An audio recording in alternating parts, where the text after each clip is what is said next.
seorang pendeta sebutkan begini, Ganja, ingat baik-baik, kamu sudah bodoh sekali, kok kenapa kamu cepat beralih? Bukankah dalam Alkitab mengungkapkan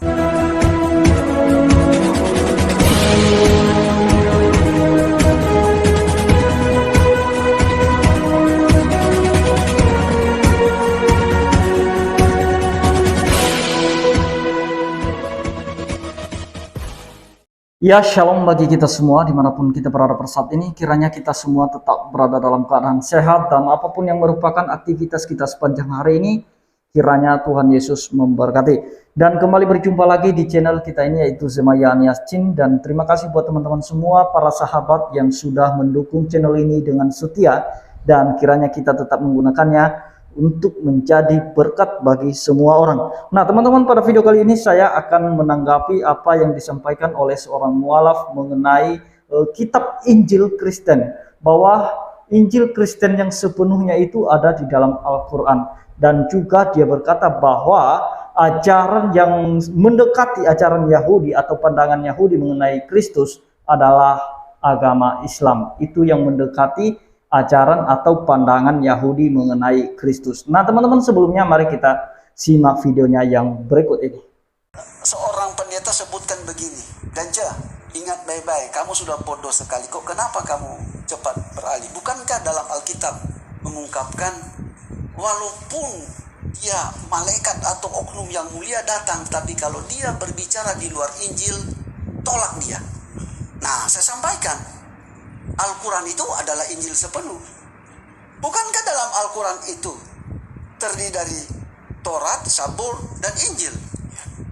Bahkan juga ada para pakar Al-Quran mengungkapkan batalah iman seorang muslim jika tidak mengimani Yesus Kristus itu sendiri. Ya. Nah, kalau saya perhatikan di dunia ini ada banyak kepercayaan, termasuk agama tertua yaitu agama Yahudi. Para pemikir-pemikir itu berasal dari mereka, dan mereka diberkati. Mereka ada kepercayaan ciri khas yang memang betul-betul menyatakan ciri khas perjanjian lama. Nah, agama yang searah dan dekat dengan pandangan Muslim adalah agama Yahudi. Saya buktikan. Ada beberapa semacam. Pertama, Yahudi paham bahwa Allah cuma satu dan Yesus Nabi. Nah itu paham Islam juga.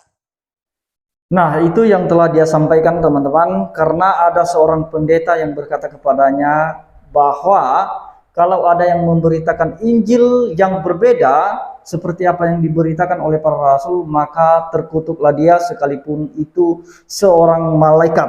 Nah teman-teman, tapi dia menjawab bahwa Injil yang sepenuhnya ada di dalam Al-Quran. Dan yang kedua, dia berkata bahwa ajaran yang sangat mendekat dengan Yahudi atau pandangan Yahudi, yaitu agama Islam. Nah teman-teman, oleh karena itu mari kita cek seperti apakah yang dimaksud Injil yang berbeda atau Injil yang murni. juga kita perlu bahas seperti yang disampaikan oleh para rasul.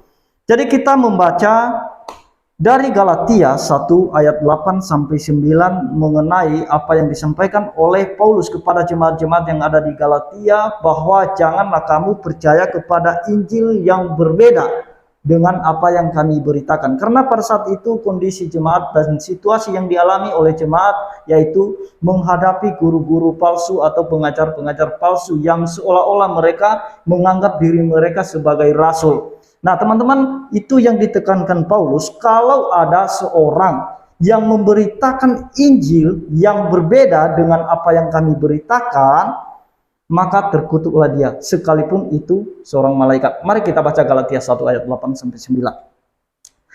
Di situ dikatakan, tetapi sekalipun kami atau seorang malaikat dari sorga yang memberitakan kepada kamu suatu Injil yang berbeda dengan Injil yang telah kami beritakan kepadamu, terkutuklah dia. Jadi ayat 8 ini Paulus menekankan, tetapi sekalipun kami Mungkin ada di antara kami, di antara rasul-rasul yang menyampaikan Injil yang berbeda dengan apa yang kami beritakan yang sesungguhnya secara lengkap tentang Kristus, maka terkutuklah dia. Itu yang ditekankan oleh Paulus. Di ayat 9, seperti yang telah kami katakan dahulu, sekarang kukatakan sekali lagi, jikalau ada orang yang memberitakan kepadamu suatu Injil yang berbeda dengan apa yang telah kamu terima, terkutuklah dia. Nah teman-teman, kita harus kembali kepada pengertian Injil. Injil itu sebenarnya apa? Injil itu sebenarnya kabar baik mengenai firman yang telah menjadi daging itu, atau firman yang telah menjadi manusia itu. Itulah kesukaan besar bagi seluruh bangsa. Seperti apa yang disampaikan oleh malaikat pada saat itu kepada Maria dan juga kepada para gembala, bahwa hari ini telah lahir bagimu juru selamat, yaitu Kristus Tuhan di kota Daud. Dan itulah berita yang menggembirakan seluruh bangsa, yaitu di mana firman telah menjadi manusia dengan melakukan satu karya yang sangat penting, yaitu menyelesaikan masalah keselamatan manusia, menebus manusia dari hukuman dosa. Jadi Injil itu secara lengkap, dia tidak boleh ada yang dikurangin. Nah, kalau ada yang dikurangin dari salah satu cerita Kristus, maka itu bukan Injil namanya. Harus lengkap. Itu mulai dari nubuatannya, kelahirannya, pelayanannya, kematiannya, kebangkitannya pada hari yang ketiga. Jadi kalau ada salah satu Injil yang memberitakan bahwa Yesus tidak mati, itu berbeda dengan apa yang diberitakan oleh para rasul. Dan Paulus berkata terkutuklah dia kalau dia mengurangi cerita Injil itu. Jadi ada yang berkata Yesus tidak bangkit, itu sama dengan mengurangi cerita Injil yang seutuhnya. Karena Injil itu dikatakan Injil ketika kisah Yesus itu atau cerita Yesus itu disampaikan secara lengkap. Itulah kabar yang menggembirakan. Jadi seperti apa yang dikatakan oleh Paulus di dalam Korintus, itu dia mengulang lagi. Dalam 1 Korintus 15 kita baca ayat 2 sampai ayat 4. Di situ dikatakan, oleh Injil itu kamu diselamatkan, asal kamu teguh berpegang padanya. Seperti yang telah kuberitakan kepadamu, kecuali kalau kamu telah sia-sia saja menjadi percaya. Kecuali kalau kamu sia-sia menjadi percaya. Injil itu menyelamatkan kamu. Percaya kepada Yesus itu, percaya kepada Kristus itu, pengorbanan Yesus itu, maka engkau akan diselamatkan. Jadi kamu harus percaya bukan hanya sebagian dari cerita Yesus. Nah, percaya kisah Yesus, tapi tidak percaya kematian dan kebangkitannya. Itulah Injil yang berbeda yang disampaikan kepada kamu. Padahal menurut fakta, menurut kebenaran Alkitab bahwa Yesus lahir, mati, dan bangkit pada hari yang ketiga. Tiba-tiba ada orang yang menyampaikan bahwa Yesus tidak mati, Yesus tidak bangkit. Nah, itu Injil yang berbeda maksudnya. Berbeda dengan apa yang disampaikan oleh para rasul. Sedangkan para rasul menyampaikan bahwa Yesus lahir, mati, dan bangkit demi dosa-dosa manusia, untuk menggantikan manusia dari hukuman dosa itu. Nah, jadi di 1 Korintus 15 ayat 2 itu, oleh Injil itu kamu diselamatkan asal kamu teguh berpegang. Jadi kalau tidak teguh berpegang kepada Injil, itu sama halnya kamu menjadi percaya dengan sia-sia. Ayat 3. Sebab yang sangat penting telah kusampaikan kepadamu. Nah, ini inti Injil itu, teman-teman ya. Di ayat 3. Sebab yang sangat penting telah kusampaikan kepadamu, yaitu apa yang telah kuterima sendiri. Ialah bahwa Kristus telah mati karena dosa-dosa kita, sesuai dengan kitab suci. Kita harus garis bawahi sesuai dengan kitab suci. Itu dia Injil yang murni, sesuai dengan kitab suci.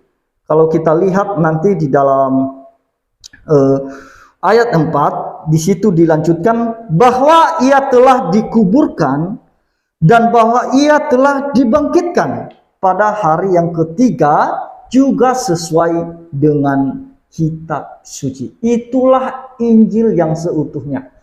Nah, itulah sebabnya para rasul kalau menyampaikan Injil kepada siapapun itu selalu mengingatkan mereka kepada nubuatan-nubuatan para nabi mengenai Kristus. Itulah sebabnya Paulus mengatakan sesuai kitab suci, bukan sesuai keinginan saya, bukan sesuai dengan kehendak saya, tetapi sesuai dengan kitab suci. Nah, itulah Injil itu. Jadi kalau ada orang salah satu memberitakan kepadamu suatu berita Injil yang berbeda, terkutuklah ia. Sekalipun itu seorang malaikat. Ini kata firman Tuhan yang diilhamkan kepada Paulus. Nah, jadi itulah kabar gembira, itulah Injil yang murni, itulah kabar sukacita, yaitu berita pengampunan yang ada di dalam nama Yesus. Nah, jadi tidak boleh dikurangi dari salah satu cerita itu. Itu yang pertama. Yang kedua, ketika dia berkata bahwa pandangan tentang Kristus itu yang mendekati agama Yahudi adalah agama Islam katanya. Karena agama Yahudi katanya percaya bahwa hanya satu Allah dan kemudian mereka percaya bahwa Yesus adalah nabi. Setahu saya, kalau kita melihat kebenaran firman Tuhan kembali, bahwa orang Yahudi itu tidak ada yang mengakui Yesus sebagai nabi, kecuali orang-orang percaya dari Yahudi itu menjadi pengikut Kristus. Dan mereka tidak percaya Kristus hanya sekedar nabi, melainkan mereka percaya Yesus sebagai Tuhan dan Juru Selamat. Buktinya murid-muridnya itu banyak orang Yahudi. Pengikut-pengikutnya itu banyak orang Yahudi. Tetapi mereka percaya Yesus tidak hanya sekedar nabi, tetapi melainkan dia adalah Mesias yang telah dinubuatkan di dalam kitab Taurat Nabi Musa dan juga kitab para nabi. Itu pengakuan Filipus kepada Nathanael di dalam Yohanes 1 ya, bahwa kami telah menemukan dia yang telah dinubuatkan dari kitab Taurat Nabi Musa dan juga kitab para nabi. Itu sudah clear dan sudah jelas. Kalau Yahudi atau agama Yahudi yang masih kental dengan agamanya, yang menanti-nantikan Mesias sampai sekarang, mereka tidak percaya kok Yesus itu sebagai nabi. Justru mereka masih menantikan Mesias yang akan datang sebagai raja.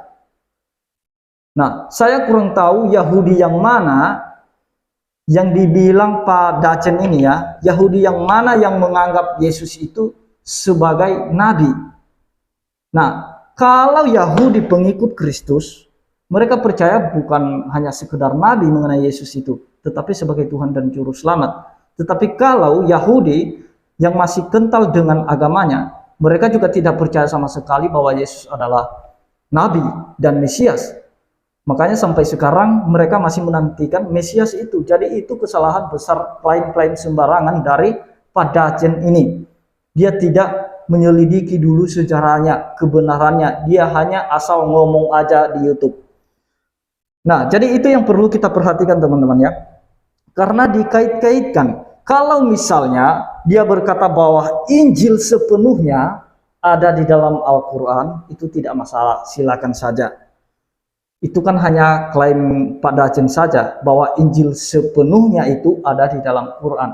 Kalau misalnya Injil sepenuhnya ada di dalam Quran, maka Pak Dacen ini mesti percaya bahwa Yesus telah mati dan bangkit pada hari yang ketiga untuk menebus dosa manusia. Itu Injil sepenuhnya. Tetapi kalau hanya sebagian, kalau hanya dia percaya bahwa Yesus adalah nabi dan kemudian dia tidak percaya kematian dan kebangkitan Yesus, maka masih belum dikatakan sepenuhnya itu. Itu hanya sebagian kisah dari Yesus yang kamu percayai.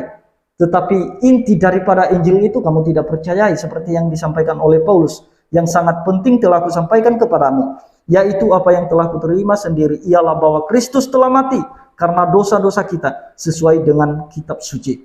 Harusnya Padajen ini percaya itu, karena itu Injil sepenuhnya sesuai kitab suci, bahwa dia telah dikuburkan dan bahwa ia telah dibangkitkan pada hari yang ketiga sesuai dengan kitab suci. Pertanyaannya, mereka percaya enggak apa yang disampaikan oleh Rasul Paulus ini mengenai Injil kabar baik itu, mengenai kematian dan kebangkitan Yesus Kristus karena dosa-dosa manusia? Kalau mereka tidak percaya, maka klaim daripada Padajen itu bisa dipatahkan, atau argumennya itu bisa dibantah mengenai ayat ini, karena inilah Injil yang sepenuhnya.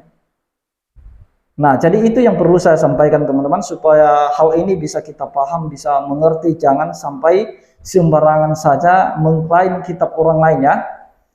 Nah, jadi harus belajar dulu. Mungkin saja dia bisa mualaf karena memang tidak mengerti isi kitab suci yang sebenarnya.